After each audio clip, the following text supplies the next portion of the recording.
What's up, y'all? It's your boy G, San Francisco Bay Area, California. Aloha. Have you ever felt like in the quest to become your highest self, you were spinning your wheels, like you were not going anywhere? You're trying to make all these accomplishments and do this and do that, but you can't seem to get ahead. And you look over to the side over here and you're watching other people, which you shouldn't be, but you're noticing that they have this, they have that.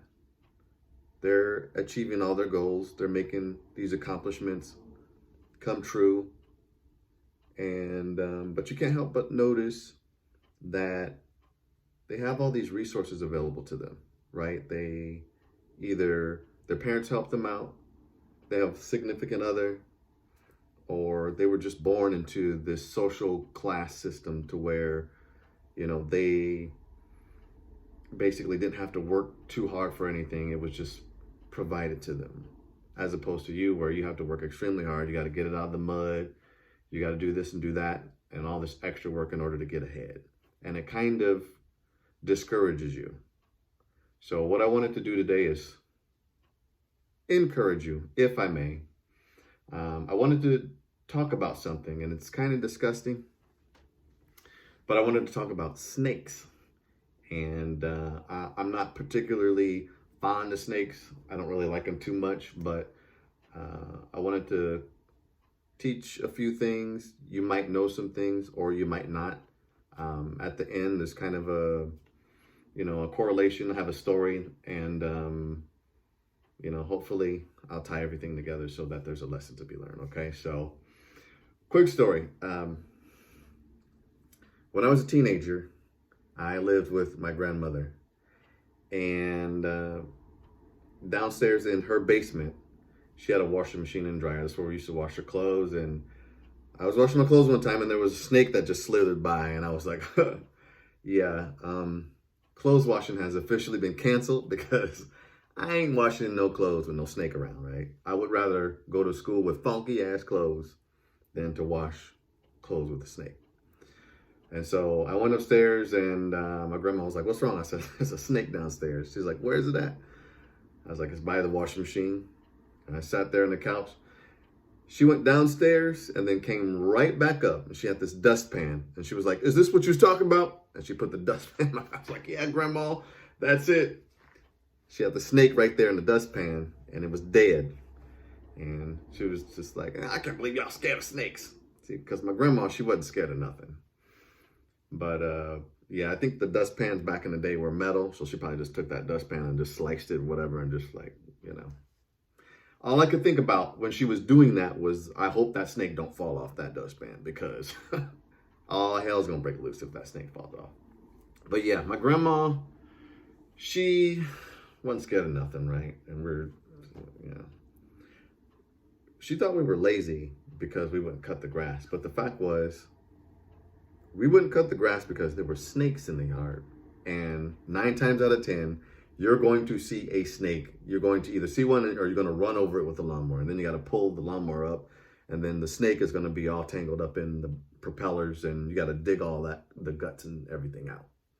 So we were not trying to do all that. So yeah, we just never cut the grass. But anyways, just want to talk about snakes today. If a snake has the word king in its name, that means that it eats other snakes. For example, a king cobra is much bigger than and eats other cobra snakes. King cobras are all the way over there in India, so we don't have to worry about that here. But in North America, we have our own poisonous snakes, right? We have copperheads, water moccasins, cottonmouths, coral snakes.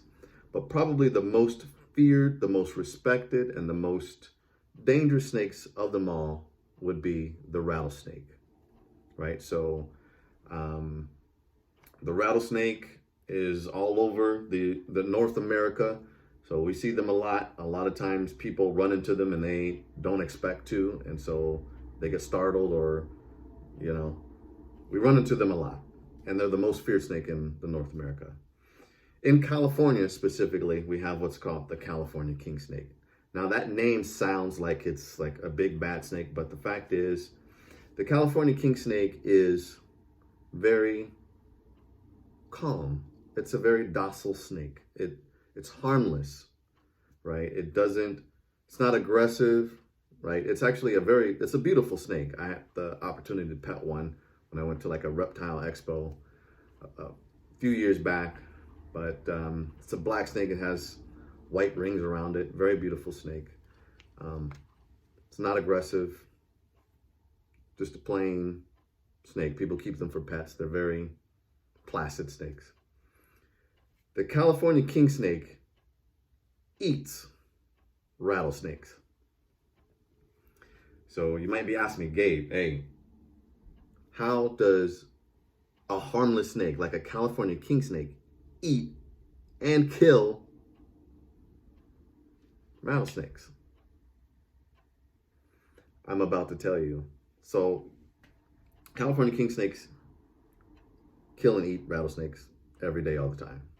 In fact, if you have a California kingsnake in your yard, if you see it, you're encouraged not to touch it because there's probably rattlesnakes around in the area and it's probably killing them for you. So just thought you should know about that. And that's normally in like the rural areas of California, not so much the cities. But yeah, California's kingsnakes kill rattlesnakes every day, all the time. And I'm going to tell you exactly how they do that. You see, because snakes in general are very harmless to each other. They're not aggressive to each other. In fact, if you were to put like a cobra snake in a bucket with like a simple garter snake, all they would do is basically slither over and on top of each other around, and they're not going to do anything. There's not going to be any hostility, any aggression, because they don't see each other as a threat. The California kingsnake and the rattlesnake, when they come in contact with each other, it's basically the same thing. They're going to slither by and around each other. One's not going to be threatened by the other, and it's going to be a pretty peaceful, situation. But what happens is you got the California kingsnake and then you got the rattlesnake. At exactly the right time, the California kingsnake bites the head of the rattlesnake. The rattlesnake never saw it coming. The rattlesnake's only line of defense are the fangs.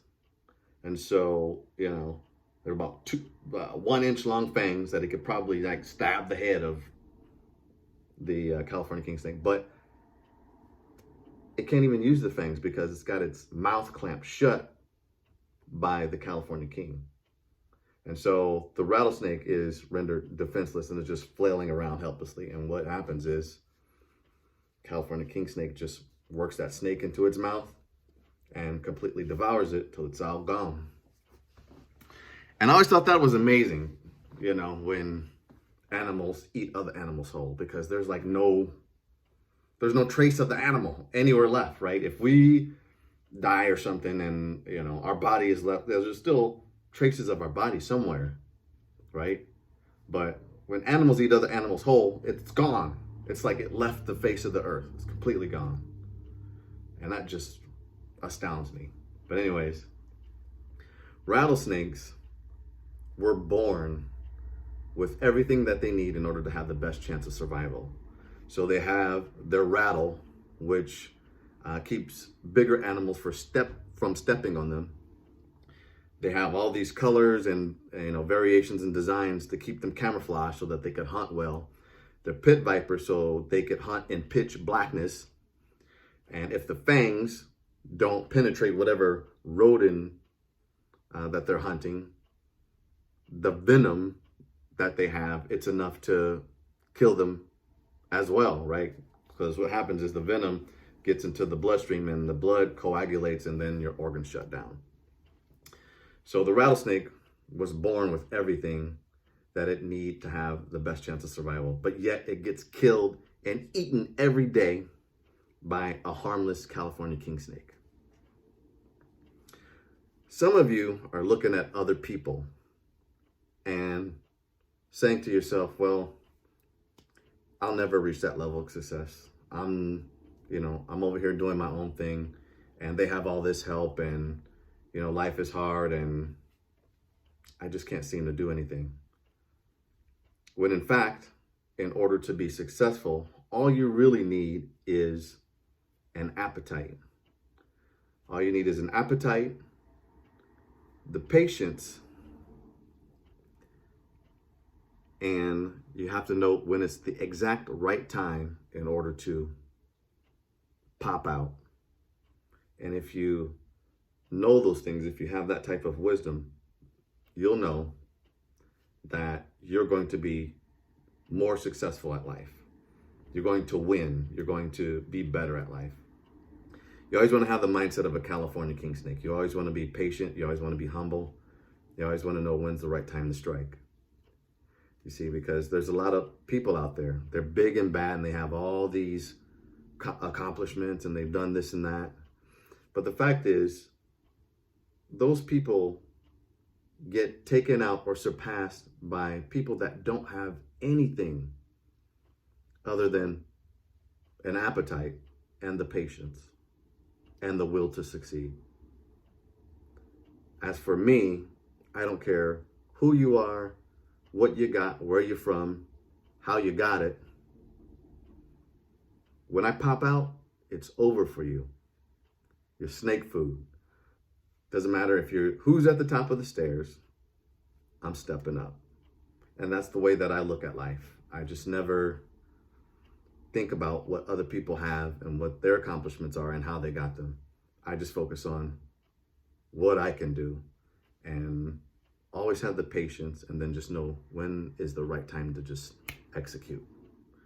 So I just wanted to part that wisdom with you guys. Thank you so much for watching. It's your boy G, San Francisco Bay Area, California. Aloha. Be blessed. If this video was of value to you, like, comment, share, subscribe. And as always, it's your boy G. Be blessed. I'll holler at you later. Aloha.